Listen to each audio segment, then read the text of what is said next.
মাননীয় মুখ্যমন্ত্রী মমতা ব্যানার্জির অনুপ্রেরণায় মুর্শিদাবাদ জেলা পরিষদ ও বহরমপুর পঞ্চায়েত সমিতির উদ্যোগে শাহজাদপুর অঞ্চলের জন্য 18,250 কিমি পাকা রাস্তা।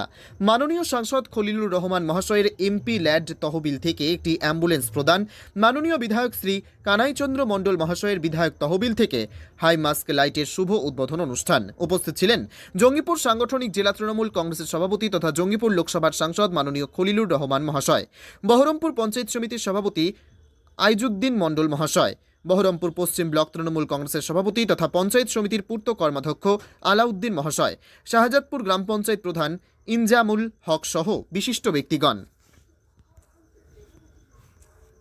আমি এই জায়গায় আজকে এবং সব থেকে বড় আমি আমাদের শাহজাদপুরের মানুষের পাশে দাঁড়াতে এটার প্রয়োজন ছিল। মানুষ অনুভব করেছিল এবং আমাদেরকে প্রস্তাব দিয়েছিল এবং ওনাদের প্রস্তাবটাকে আমি যে সম্মান জানাতে পেরেছি, আমি ধন্যবাদ জানাচ্ছি প্রভু আল্লাহকে যে আমাকে একটা ভালো কাজ করালেন। যদিও এটা এমপি ল্যাড থেকে আর কি, কিন্তু মানুষের কল্যাণ কাজে লাগুক আর সেই কাজটা আমার যে দায়বদ্ধতা সেটাকে শাহজাদপুরের মানুষের উদ্দেশ্যে কী বলবেন? দেখুন, শাহজাদপুরের মানুষ বলতে পারা যায় এনারা খুব ধর্মপ্রাণ, খুব ভালো। তেনাদের মধ্যে যে শান্তি এবং ঐক্যবদ্ধ হয়ে থেকে থাকেন আর কি, এবং একে অপরের পরিপূরক হয়ে থাকেন। আগামী দিন ওনারা নেত্রী মমতা ব্যানার্জির পাশে যেমন বিগত দিনে ছিলেন, আগামী দিনেও মমতা ব্যানার্জির পাশে।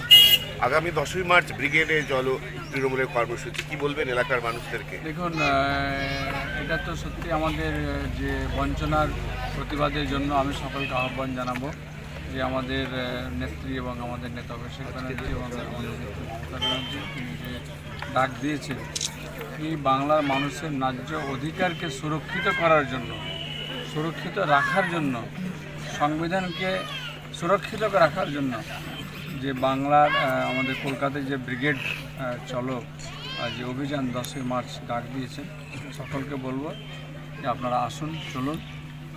বিষয়টা হচ্ছে যেমন আমরা বঞ্চিত হচ্ছে 100 দিনের কাজের পাওনা কাজ থেকে, পাশাপাশি আবাসের টাকা, পাশাপাশি বিভিন্ন রাস্তাঘাটের প্রকল্পের টাকা, এছাড়া আরও বিভিন্ন স্কিমের টাকা। আজকের দিনে বলতে পারা যায় যে টাকাটা আগে বিগত দিনে কেন্দ্রের কাছে পাওনা ছিল রাজ্যের 1,15,000 কোটি টাকা, গত 16 ফেব্রুয়ারি আমাদের নেতা অভিষেক ব্যানার্জি জানালেন যে সে টাকাটা বেড়ে হয়েছে 1,60,000 কোটি টাকা। এই টাকা অনেক মানুষের কাজে লাগবে। কাজে এলাকার উন্নয়নের দাবিতে বাংলার যে বঞ্চনার শিকার হচ্ছে তার প্রতিবাদে বাংলায় 10ই মার্চ ব্রিগেড অভিযানে সকলকে যাওয়ার জন্য